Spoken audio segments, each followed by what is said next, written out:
y a 2 millions d'années, poussés par de multiples contraintes, nos lointains ancêtres, les premiers hominidés, sortent du continent africain et gagnent rapidement les confins du globe.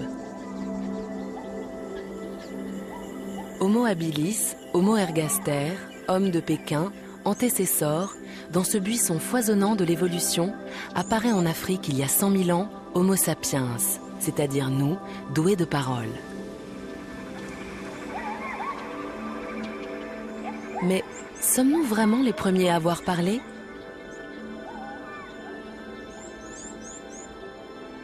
Aujourd'hui, des chercheurs de toutes disciplines contestent cette idée reçue et se tournent naturellement vers notre plus proche cousin, l'homme de Néandertal, apparu en Europe il y a 250 000 ans.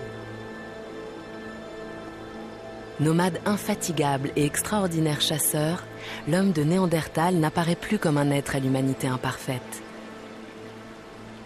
La question de savoir si Néandertal pouvait parler n'est plus désormais inconcevable.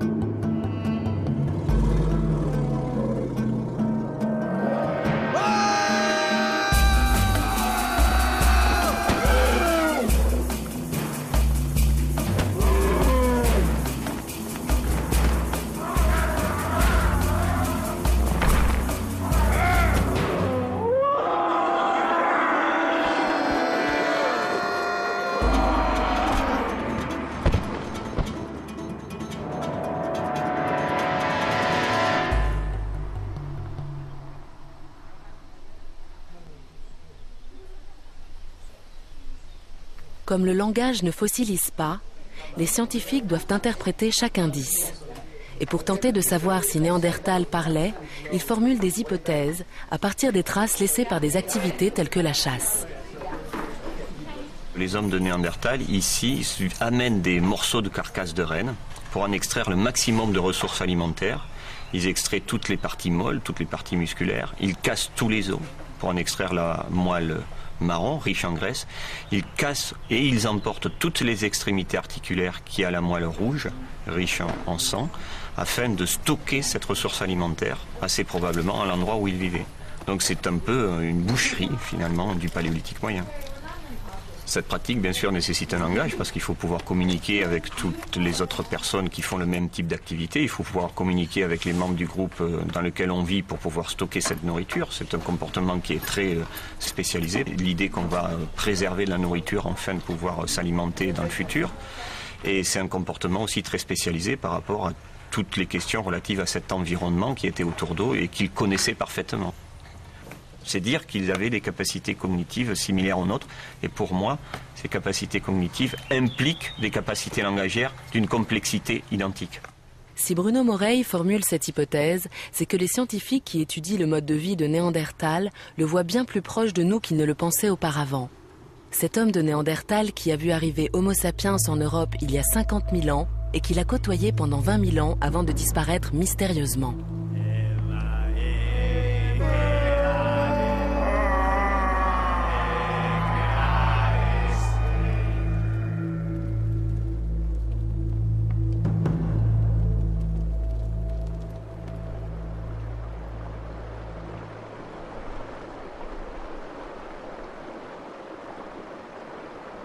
Si les archéologues accordent donc aujourd'hui à l'homme de Néandertal la possibilité de parler, c'est qu'une révolution de la pensée scientifique s'est produite dans les années 80.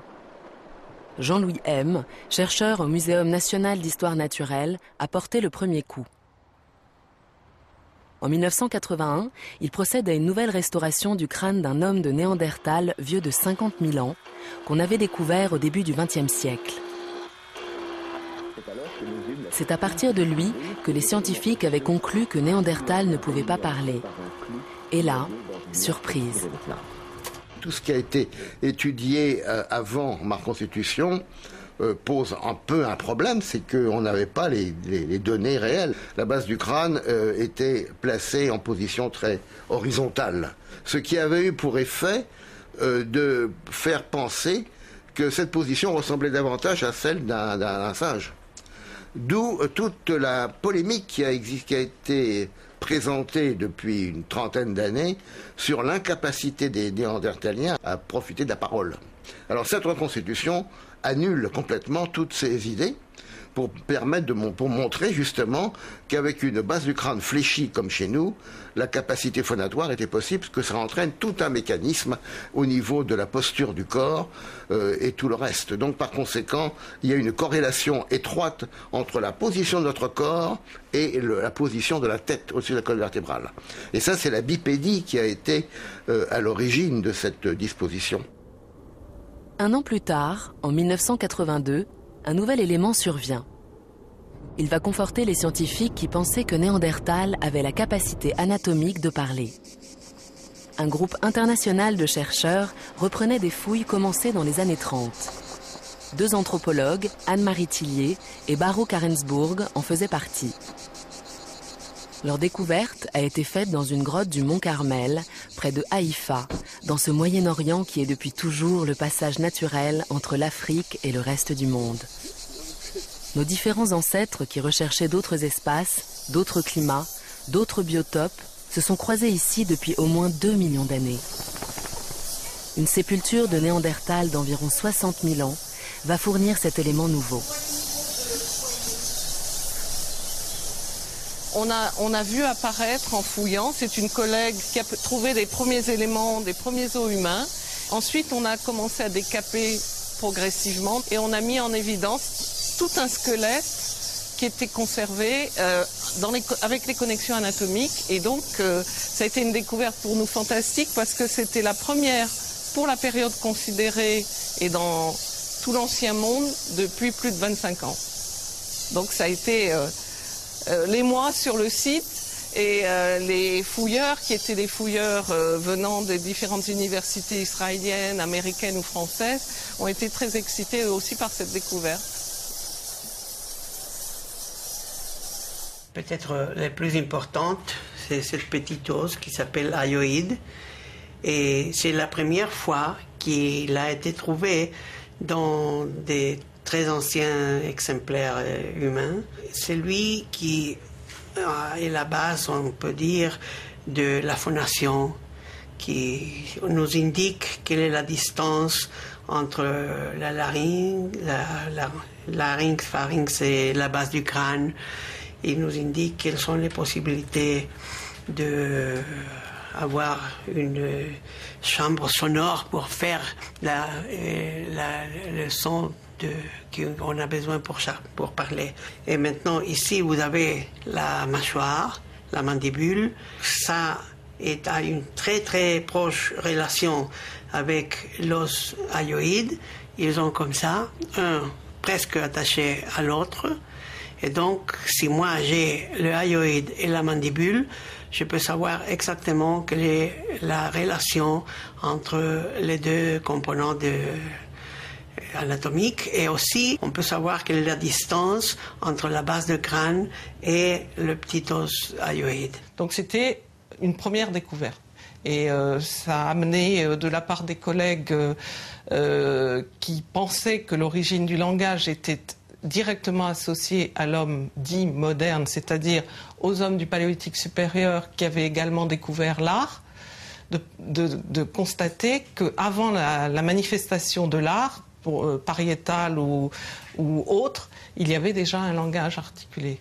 Depuis, nos collègues espagnols ont trouvé dans un site près d'Atapuerca, le site de Cima de los Huesos, des os hyoïdes qui leur permettent de dire que dans ce site, dans des niveaux datés autour de 500 000 ans, selon les dernières datations publiées, l'os hyoïde était déjà de morphologie moderne. Et là, ce seraient des hommes fossiles qui ont précédé les Néandertaliens. Ce ne sont pas encore tout à fait des Néandertaliens, pour eux. La possibilité de parler venait de remonter de 400 000 ans, avant même l'homme de Néandertal.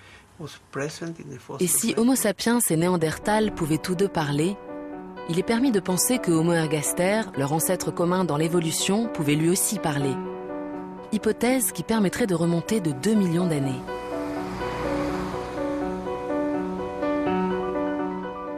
Pour pousser plus loin l'enquête, Jean-Louis M., qui avait restauré le crâne du muséum, a fait appel à Louis-Jean Boé, spécialiste de la parole. Il voulait vérifier que le conduit vocal de Néandertal lui avait permis de produire la grande variété des sons que nous utilisons pour parler. Louis-Jean Boé a alors mis au point un modèle virtuel du conduit vocal de Néandertal qu'il a réalisé. Jusqu'à maintenant, il y avait une théorie qui était largement diffusée, qui consistait à dire le singe ne parle pas, le bébé ne parle pas, Néandertal ne pouvait pas parler parce qu'ils avaient un petit pharynx. En fait, les travaux que nous avons menés montrent tout d'abord qu'un conduit vocal de singe à la naissance est exactement identique à un conduit vocal de bébé. Donc le bébé, très rapidement, à partir de 7 mois, va babiller, va pouvoir parler. C'est à partir de 4 ou 5 mois que le bébé devient capable de jouer avec les variations de sa voix au moment où son larynx vient se mettre en place, comme s'il était voué au langage. Nous avons montré même qu'un conduit vocal de singe adulte, de chimpanzé adulte, pouvait produire tous les sons qui sont présents dans les langues du monde. Mais aucun chimpanzé n'a parlé. Donc en fait, si le chimpanzé ne parle pas, ce n'est pas à cause de son conduit vocal, c'est à cause de la maîtrise de son conduit vocal et de son incapacité à associer des gestes à des sons et à du sens. Les scientifiques doivent ainsi abandonner la théorie selon laquelle seul Homo sapiens pouvait parler grâce à la position de son conduit vocal. Mais si avoir les organes pour parler ne suffit pas pour inventer le langage, dans quelle direction faut-il chercher pour en trouver les origines ?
Le langage dont nous parlons, dans le sens où un individu communique avec un autre et qu'ils se comprennent,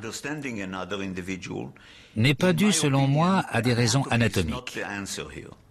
Je pense que, si nous voulons une réponse, nous devons regarder du côté des recherches archéologiques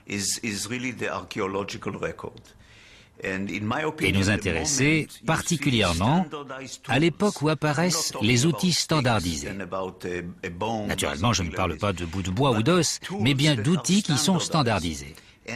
Il existe donc des règles pour les fabriquer. Ceci a commencé, disons, il y a environ 2 millions d'années.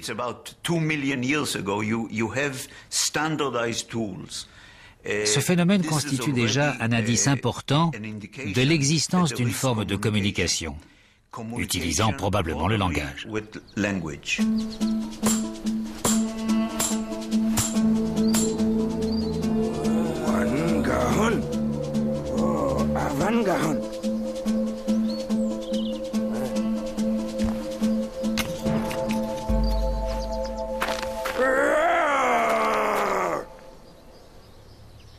Qui dit technologie complexe dit apprentissage, dit transmission des savoirs, et ces savoirs, à un moment donné, sont tellement sophistiqués, tellement complexes qu'on peut difficilement imaginer qu'il ne s'agit que de transmission des savoirs par des grognements ou des gestes. Et on peut supposer effectivement un langage articulé assez rapidement. Ceci est un grattoir. C'est un grattoir qu'on peut tenir dans ses mains. Et il a probablement été un très bel outil de boucherie. Mais ce n'est pas tellement sur l'outil que je veux attirer votre attention, mais sur le matériau. Sur le site lui-même et à proximité, la qualité du silex est extrêmement mauvaise. Il n'est pas très facile à tailler et il ne permet pas de fabriquer un outil fonctionnel. Cependant, on trouve à plus de 30 km de là un gisement de silex comme ce silex-là, qui permet de fabriquer de très bons outils. Les Néandertaliens connaissaient la différence entre ces deux sortes de silex. Ils sont partis, ont parcouru les 30 km aller-retour et ont rapporté le bon silex. Ils conservaient les outils faits avec ce silex de très bonne qualité et quand le bord s'était émoussé, ils l'aiguisaient. Naturellement, l'outil rapetissait et ils l'aiguisaient alors à nouveau jusqu'à finir par l'abandonner. Pour moi, ceci révèle une capacité extrêmement complexe de compréhension.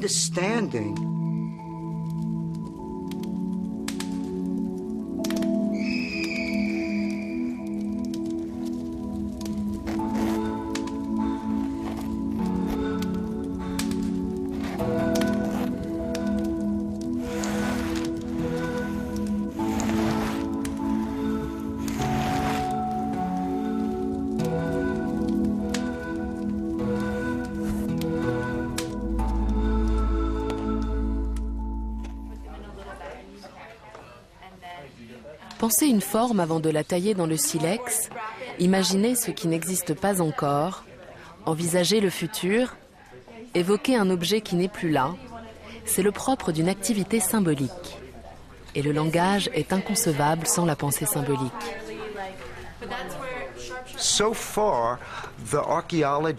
Jusqu'ici, les archéologues ont approché la question de la représentation symbolique à travers les peintures rupestres, les arts plastiques ou la gravure sur ivoire et sur bois. Nous n'avons rien trouvé de tel pour l'homme de Néandertal. Mais cependant, il existe certains éléments prouvant que ceux qui vivaient sur les côtes françaises façonnaient des objets décoratifs. Ceci pourrait vraiment signifier que, d'une certaine façon, ils étaient capables de représentations symboliques. J'irais donc jusqu'à dire qu'ils pouvaient réellement utiliser le langage. Rechercher les origines du langage, c'est aussi rechercher les traces de cette pensée symbolique. C'est ce que Francesco De Rico traque à travers le monde et étudie. Il y a 10 ans, on considérait que les premiers objets de parure avaient été créés par des hommes comme nous, arrivant en Europe il y a environ 40 000 ans, et remplaçant les derniers Néandertaliens. Aujourd'hui, nous savons que les premiers objets de parure ont été utilisés en Afrique du Sud, en Afrique du Nord et au Proche-Orient il y a au moins 100 000 ans. Ces coquillages ont été délibérément choisis, ramassés sur la plage, perforés, portés, coloriés. Donc nous avons là les preuves d'une volonté claire de changer l'image de notre corps et le transformer dans un symbole qui pouvait communiquer des informations aux membres du même groupe ou aux membres des groupes voisins. Ce que vous voyez ici est un fragment d'oxyde de manganèse utilisé comme colorant par les Néandertaliens il y a 50 000 ans. Sur la facette sur l'écran, vous voyez des stries obliques, légèrement obliques par rapport à l'axe de la facette. Ces stries ont été produites par les Néandertaliens en abrasant le colorant sur un fragment de grès. Nous avons dans le même site des fragments de grès, des plaquettes de grès qui portent encore les traces de cette abrasion sous la forme d'une tache de couleur noire. Pourquoi ils l'utilisaient? Nous pensons, d'après l'analyse microscopique des colorants et d'après l'étude rugosimétrique des facettes, que ces colorants devaient être, après la première abrasion, utilisés sur des surfaces souples, comme de la peau animale ou de la peau humaine, peut-être pour produire des peintures corporelles. L'usage de ces décorations par Néandertal est donc un indice supplémentaire de sa capacité à parler. Mais pour les hommes préhistoriques qui l'ont précédé, aucune trace d'activité artistique ou symbolique n'a pu être retrouvée. Les archéologues n'ont que quelques rares squelettes ou ossements pour poursuivre leur enquête. Mais comment peut-on lire les traces de ce processus d'évolution qui a conduit à la pensée humaine et au langage dans des crânes fossiles dont le cerveau a disparu? Des indices existent, mais il faut parfois savoir faire parler de petits détails, comme les légères marques que les circonvolutions de nos cerveaux laissent à l'intérieur des boîtes crâniennes. C'est ce que nous montre Alan Mann. À l'arrière du cerveau, on trouve un sillon très fin qui a la forme d'une demi-lune. On l'appelle donc scissure en forme de lune ou scissure de lune. Chez les singes, ce sillon se trouve un peu vers l'avant du cerveau, ce qui signifie que la partie juste derrière, où se situe la zone qui reçoit les images envoyées par les yeux, est comparativement plus grande.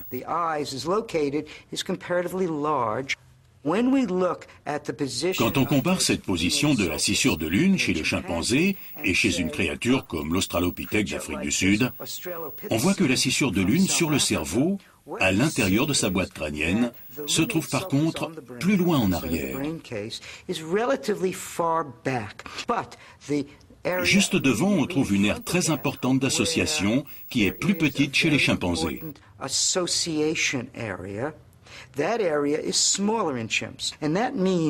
Cela signifie que cette zone d'association qui se trouve sous l'os pariétal semble donc s'être agrandie chez l'Australopithèque.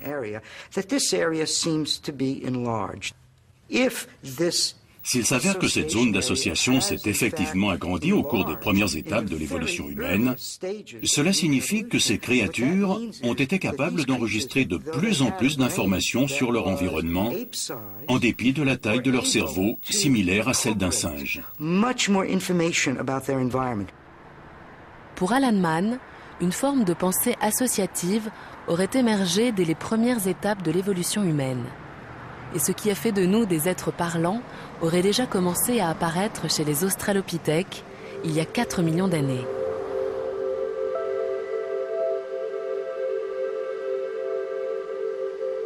C'est dans son laboratoire de l'évolution humaine à Leipzig que Jean-Jacques Hublin donne à cette recherche un tour nouveau.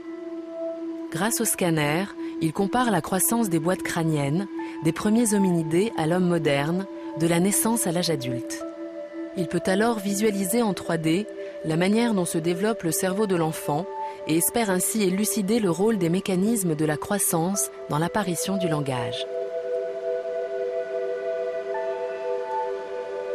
Les hommes naissent avec un cerveau qui est extrêmement petit à la naissance, à peu près un quart de la taille de l'adulte à la naissance. C'est beaucoup moins que les 70% qu'on observe chez un macaque ou même les 40% qu'on observe chez un chimpanzé. Et là encore, on sait que ce développement du cerveau après la naissance chez l'homme joue probablement un rôle très très important dans notre capacité à développer un langage complexe. Pourquoi ? Parce que, en gros, le câblage du cerveau se met en place alors que l'individu est déjà en train d'interagir avec son environnement, avec ses parents, avec le groupe social. La question, c'est pourquoi ce caractère s'est mis en place chez l'homme. Et là, on pense que les femelles hominidés avaient une limitation très très forte à développer des petits avec un cerveau très très gros à la naissance, parce que simplement elles ne pouvaient pas consacrer l'énergie suffisante au fonctionnement de leur propre cerveau et du cerveau d'un fœtus qui aurait atteint 70% de la taille d'un adulte, par exemple. Et puis, autre problème, nous sommes des bipèdes, nous avons besoin d'un bassin qui est très étroit, et là encore, il y a un conflit entre les contraintes de réduction du diamètre du bassin, et puis d'autre part, l'accroissement du cerveau au cours de l'évolution. Donc, en ayant des petits avec un cerveau réduit à la naissance, eh bien, on résout ces problèmes-là. Mais du même coup, il y a un bénéfice secondaire qui est l'exposition du cerveau à cette suite de stimuli. Et donc, voilà un deuxième caractère qui est probablement nécessaire au développement du langage complexe, mais qui a initialement été acquis pour des raisons qui ont probablement rien à voir avec le langage. Cette capacité offerte par la bipédie de construire son cerveau après sa naissance a sans doute eu pour conséquence inattendue l'apparition de mécanismes cérébraux qui conduiront l'être humain au langage. Cette transformation, en quelque sorte forcée du cerveau, a donc donné des qualités d'adaptation nouvelles aux hominidés.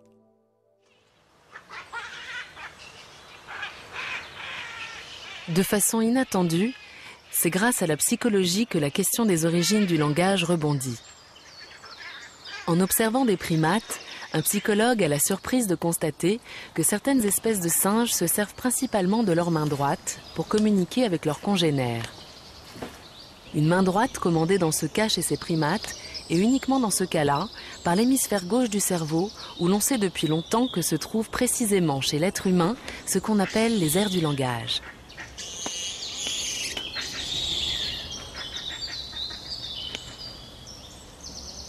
Chez les babouins, mais aussi chez les chimpanzés, on aurait une forme de communication qui serait latéralisée et qui mobiliserait des structures nerveuses qu'on va retrouver ensuite à l'œuvre activée chez l'homme. Il est intéressant de constater que cette mobilisation pour la communication gestuelle n'aurait pas son équivalent pour ce qui est de la communication vocale. Les primates non humains vocalisent, vous les entendez, mais les recherches de terrain et de laboratoire ont montré que la production vocale n'est pas latéralisée au niveau cérébral, alors que la communication gestuelle semble l'être de façon beaucoup plus évidente.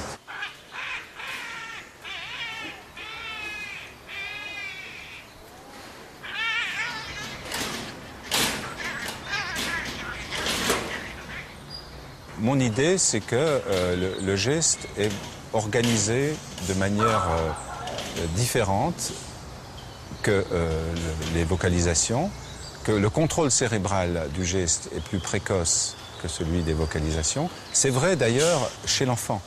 L'enfant humain a un contrôle de ses gestes plus précoce que celui de ses vocalisations. Et donc tout ça me fait soutenir l'idée que le système gestuel a joué un rôle important dans la mise en place de ce long processus qui a conduit au langage. L'aptitude du cerveau au mécanisme du langage aurait commencé à se mettre en place il y a au moins 8 millions d'années, bien avant que le moindre mot soit prononcé. Ce serait donc l'usage de la main droite pour communiquer qui serait à l'origine de la spécialisation de l'hémisphère gauche de notre cerveau dans le langage. Et c'est justement dans cet hémisphère gauche que se trouvent les deux zones responsables du langage. L'aire de Broca, qui contrôle la production de la parole, et l'aire de Wernicke, responsable du sens. Ces deux aires sont reliées entre elles par un faisceau de neurones, le faisceau arqué. Si cette hypothèse-là est vraie, alors les signes de la langue des signes ont certainement un statut très particulier, parce que ça voudrait dire que les aires du cerveau qui nous permettent de comprendre ce qu'on entend, les aires de Broca et de Wernicke qui travaillent ensemble, au départ, ça aurait dû être des aires qui permettent de bien saisir la forme d'un signe et de l'interpréter. Et ça aurait évolué vers la compréhension des sons du langage. Donc on a fait l'hypothèse que si ça c'était vrai, alors si on présentait de la langue des signes à quelqu'un qui ne la comprend pas, on devrait activer les aires de la compréhension. Donc c'est ce qu'on a fait. On a pris des sujets et on leur a proposé de regarder une histoire signée ou bien une histoire racontée en langue orale. Ok, tu peux ouvrir tes yeux, je te rentre dans le tunnel. Grâce à l'imagerie cérébrale dont elle est une des pionnières en France, Nathalie Tsouriau et les chercheurs qui l'entourent observent ici, in vivo, l'activité du cerveau au cours de la pratique du langage. Donc on va commencer par la première séquence. Donc tu vas voir apparaître sur l'écran une personne qui va raconter une histoire. Il était une fois un oiseau qui portait une très grosse valise. Les zones mises en œuvre par le cerveau pour pouvoir lire, interpréter et comprendre la langue orale s'activent au cours de l'expérience. Ce qui n'est pas le cas quand on présente au sujet un récit dans une langue étrangère qu'il ignore. Annick, cette fois-ci, la séquence, tu vas voir une personne donc, qui raconte une histoire, mais cette fois-ci en langue des signes. Chez ce sujet, qui ignore tout de la langue des signes, ce sont les zones mises en œuvre par le cerveau pour pouvoir lire et interpréter la langue orale qui s'activent. Mais pas seulement. En fait, quand ils regardaient l'histoire en langue des signes, ils activaient les aires de la compréhension du langage avec la même intensité. Donc, on peut penser que c'est un argument de plus pour dire qu'effectivement, le langage a pu évoluer à partir du geste. Et que ce sont bien les régions qui ont permis de décoder les gestes et de leur donner un sens qui sont devenues les régions de la compréhension du langage. Donc, le sens, son intégration, sa formulation, sa transmission, c'est un noyau commun, que ce soit des langues signées, que ce soit même un peu de la pantomime, en fait.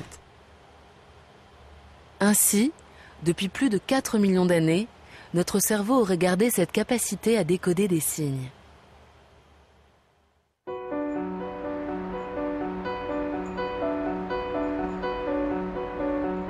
Mais si un langage sans parole s'est formé au cours des âges, comment en sommes-nous arrivés à utiliser nos facultés vocales et pourquoi serions-nous passés du geste à la parole ?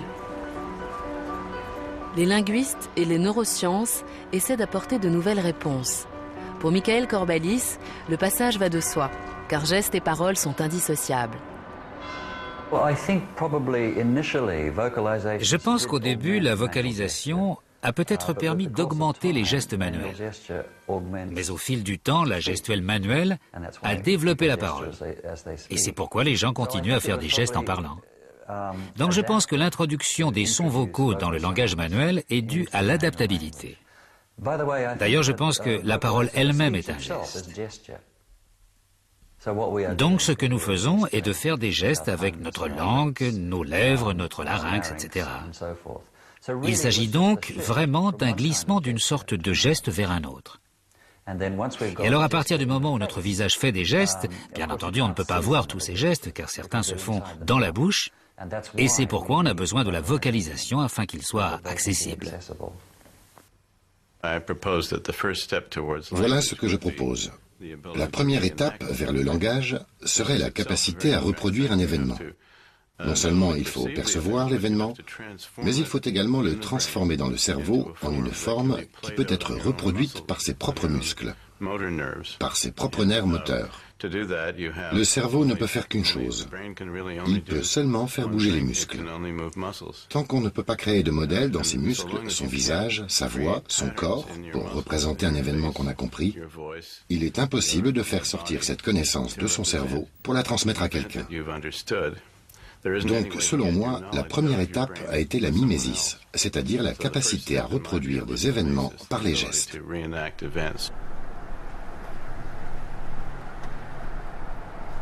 Merlin Donald ajoute « C'est parce que le geste trouve sa limite que le langage s'impose. Ce qui caractérise l'homme, c'est qu'il construit un environnement technique et symbolique qui l'oblige à se dépasser. Nous sommes amenés à faire des choses pour lesquelles nous n'étions pas faits au départ. C'est la culture qui nous fait utiliser un potentiel jusque-là inexploité dans les cerveaux. »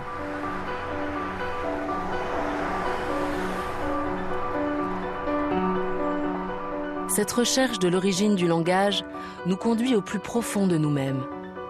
Comment les mots ont-ils pris place dans les échanges entre les humains ? Bruno Falissard, mathématicien et psychiatre, en fait revivre pour nous la naissance. Je suis en face d'un arbre et je reconnais l'arbre. Mais les arbres ne sont jamais tous les mêmes les uns des autres. Donc le cerveau humain catégorise. En reconnaissant, il se souvient et il associe une forme à un ensemble de formes qui y étaient proches. En fait, les mots, c'est exactement la même chose, sauf que ça se passe à l'échelon d'une société et pas d'un être humain. Nous voyons des arbres et il se peut qu'il y ait des fruits qui soient intéressants sur cet arbre et qu'on ait envie de les manger. Donc j'ai envie de vous dire qu'il y a là, sur ce truc-là, moi, dans mon cerveau, c'est un arbre, mais je n'ai pas le mot pour le dire parce que je ne sais pas encore parler.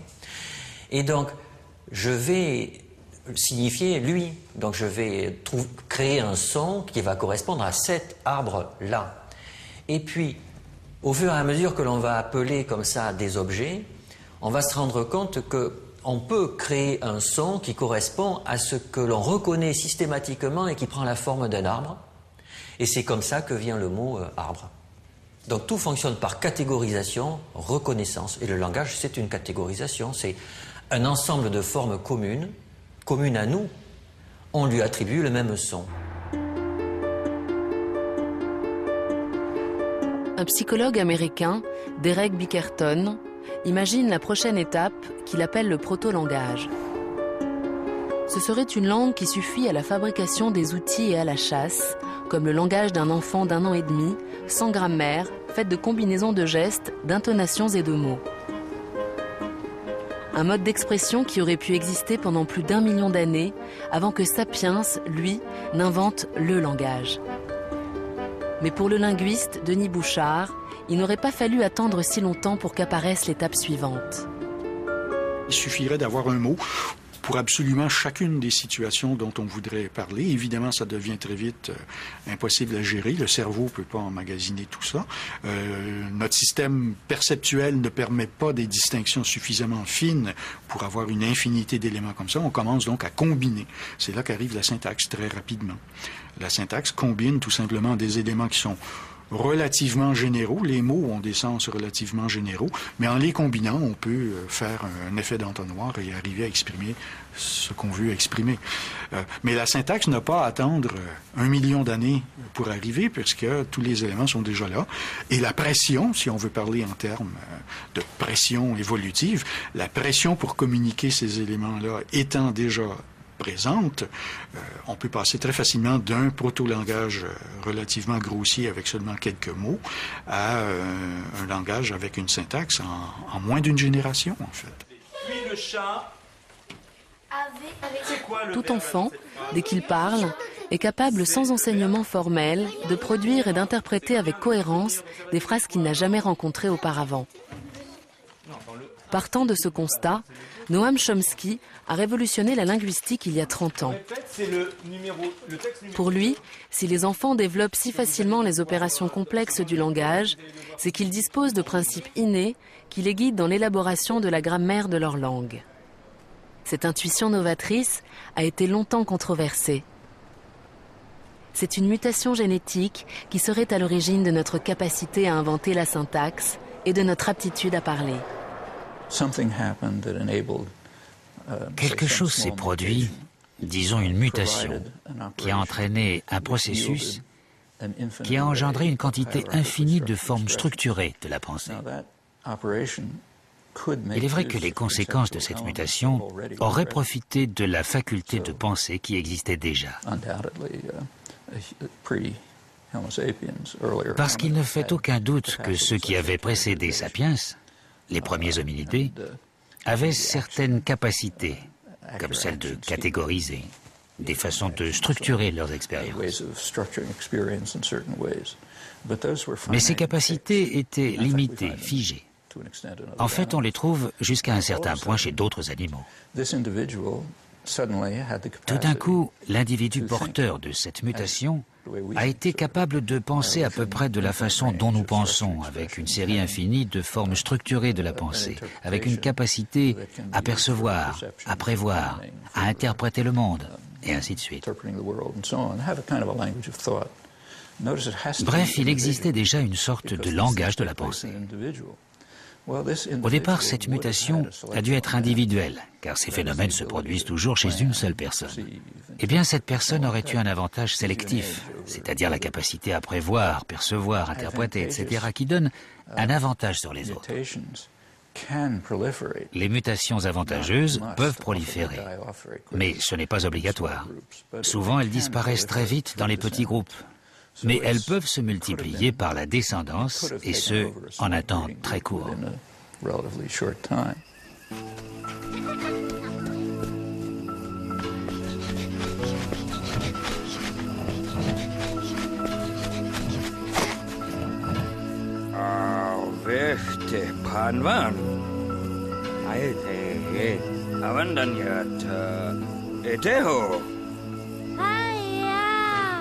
Ermenhano.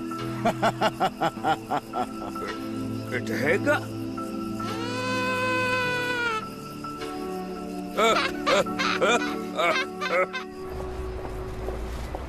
L'hypothèse qu'une mutation génétique aurait pu être à l'origine des mécanismes cérébraux menant au langage était tentante pour les généticiens. Mais il faut attendre 2002 pour qu'un premier élément concret apparaisse. En étudiant le patrimoine génétique des membres d'une famille qui présentait de graves désordres du langage, une équipe de généticiens anglais découvre qu'un gène appelé FOXP2 serait impliqué dans la production de la parole, ce que les médias appelleront un peu rapidement le gène du langage. Revenons sur la façon dont nous avons identifié FOXP2 et peut-être comprendrez-vous mieux ce dans quoi, selon nous, il est impliqué. Il a été identifié dans une famille qu'on appellera KE, dont plusieurs générations ont eu des membres souffrant d'un trouble très grave de la parole et du langage. Il était donc difficile de les comprendre quand ils parlaient, mais ils rencontraient en outre des problèmes avec certains aspects de la grammaire, conjugaison et autres parties du langage, qui n'étaient pas liées à la seule parole. En grandissant, ils rencontraient aussi des difficultés pour lire, en raison de leur faible maîtrise du langage. Il s'agit d'un gène qui, lorsqu'il subit une mutation, produit un grave trouble de la parole et du langage. Nous avons examiné de près d'autres formes plus répandues d'altération du langage, mais sans trouver vraiment de preuve que ce gène augmente une sensibilité à des affections répandues. Mais cela nous permet de commencer à entrevoir comment d'autres gènes sont contrôlés par FOXP2 dans le développement du cerveau. Et ceci nous permettra peut-être de mieux comprendre l'intervention du biologique au niveau du langage dans le développement du cerveau.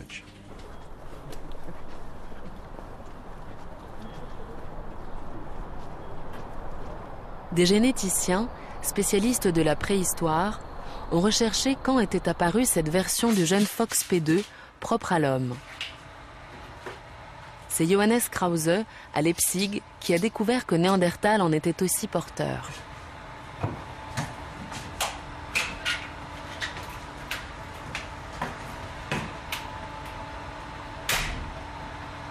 Maintenant que nous savons que l'homme de Néandertal a le même gène FOXP2 que l'homme moderne, il serait très intéressant de remonter encore plus loin dans le passé et d'examiner un autre hominidé et son ADN, et de voir si le gène est présent ou pas. Malheureusement, c'est impossible, parce que si l'on prend l'exemple des australopithèques, la plupart sont trop vieux. L'ADN a une durée de vie de quelques centaines de milliers d'années. Mais on ne peut pas revenir des millions d'années en arrière, vous le savez bien. L'autre difficulté est qu'une grande partie de ces restes provient de zones climatiques chaudes d'Afrique, proche de l'équateur. Et nous savons que les températures élevées et les climats secs sont vraiment mauvais pour la préservation de l'ADN. Donc, nous ne pouvons malheureusement pas étudier cet ADN, car il s'est trop dégradé avec le temps.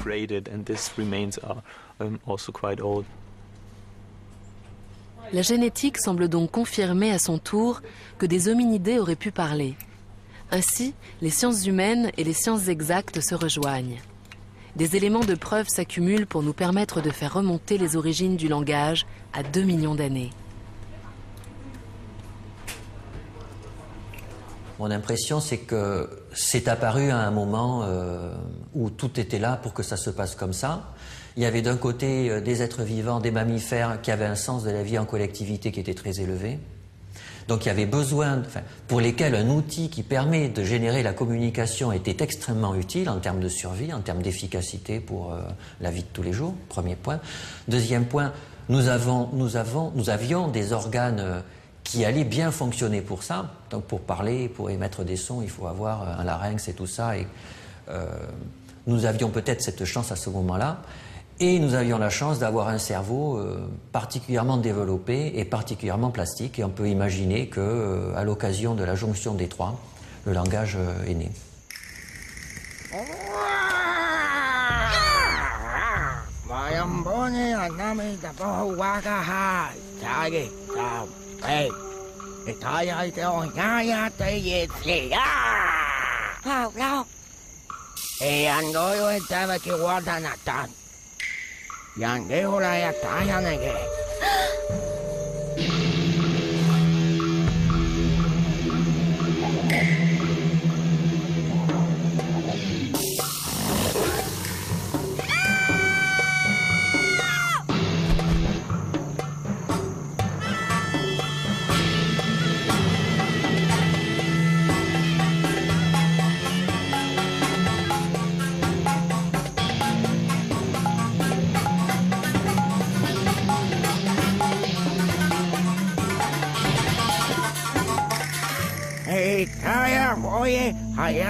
Les linguistes nous conduisent vers une explication sociale et politique des origines du langage.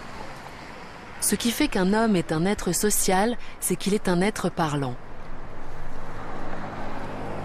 L'hypothèse que je développe, c'est que le langage humain aurait émergé justement de quelque chose qui ne devait pas être très loin de ce que l'on a pu voir dans le théâtre antique grec. C'est-à-dire que la parole humaine aurait servi d'abord et avant tout à raconter des histoires, mais pas n'importe quelles histoires, des histoires que sont les histoires importantes pour une culture, les grands mythes, le théâtre sacré, etc. Et que c'est grâce à ces histoires qui sont racontées que aurait pu s'établir dans les sociétés humaines une culture, un mode de vie, etc., qui a pu, d'une certaine manière, échapper au biologique, dans la mesure où ces règles ont pu être explicitées par les humains grâce au langage. Celui qui détient une information un petit peu nouvelle va la délivrer aux autres et va faire très attention d'être le premier à le faire. Et donc là, ça nous donne un indice de l'enjeu que représente le langage dans notre espèce. Et pour mesurer cet enjeu, pour essayer de comprendre pourquoi les gens racontent des histoires et discutent, c'est très simple, il suffit d'arrêter de le faire pendant quelques jours. Et la conséquence est immédiate et sans appel, c'est-à-dire que la personne qui tente l'expérience va casser son réseau social. Donc, en fait, le langage est intimement lié à la constitution des réseaux sociaux. Ce que permet le langage, c'est de coordonner l'interprétation de la réalité entre deux individus. Et à ce moment-là, ça ouvre donc toute une perspective de s'imaginer des mondes, puisque on peut s'apercevoir qu'on ne le voit pas de la même façon. On peut donc s'imaginer qu'il y a une autre façon de voir le monde à ce moment-là. Et voilà, on vient de s'ouvrir au non-immédiat dans toutes ces possibilités créatrices à ce moment-là. C'est au tour de l'intelligence artificielle de proposer maintenant de nouvelles expériences pour comprendre comment naît le langage. Des robots autonomes qui peuvent voir, se mettre à la place de l'autre, se situer dans l'espace, fabriquer des sons, tentent de coordonner leur expérience de la réalité. Nous avons là une expérience où deux robots jouent à un jeu de langage. Celui-ci vient de dire quelque chose, qui est en réalité le nom qu'il donne à un des objets qui les entoure. Et celui-là est maintenant en train de pointer du doigt l'objet qu'il pense que l'autre a nommé. Donc celui-ci apporte des informations en disant « Non, ce n'est pas l'objet auquel je pensais ». Et il va à présent montrer l'objet auquel il faisait allusion. Donc il dit « Voici celui auquel je pensais ». Maintenant, ce robot observe. Et donc, grâce à cette séquence, le second robot peut apprendre le nom de l'objet que le premier robot a inventé ou déjà utilisé. Ce genre de jeu est un système qui leur permet de pratiquer leur lexique. Mais ils peuvent aussi inventer de nouveaux noms, et l'autre peut apprendre le nom. Ils jouent à ce jeu de nombreuses fois, et en fait, ils créent très rapidement un lexique commun pour désigner les objets qui les entourent. Et il s'avère que si l'on rend les mots plus compliqués, on est alors obligé de commencer à employer de la grammaire. Sinon, on ne peut pas réussir à communiquer. Nous avons donc introduit un peu plus de mécanismes dans ces agents, pour qu'ils commencent à créer leur grammaire. C'est une grammaire auto-inventée, mais elle a des catégories de syntaxe comme les noms et les verbes. Elle a une structure syntaxique. Elle a des éléments similaires à ceux présents dans le langage naturel de l'homme. De l'australopithèque au robot, l'aventure du langage continue. Les aptitudes qui nous ont menés au langage et à la découverte de la parole sont désormais à la portée des ordinateurs. Après des millions d'années, ce gigantesque voyage dans l'histoire de l'humanité nous propulse dans le futur. Nous sommes peut-être en train de franchir une nouvelle étape, celle où nos modes de communication seront, grâce aux ordinateurs, de plus en plus indépendants des cerveaux humains. Mémoire, langage et réseaux informatiques sont-ils en train de nous mener vers un nouveau stade de l'évolution ?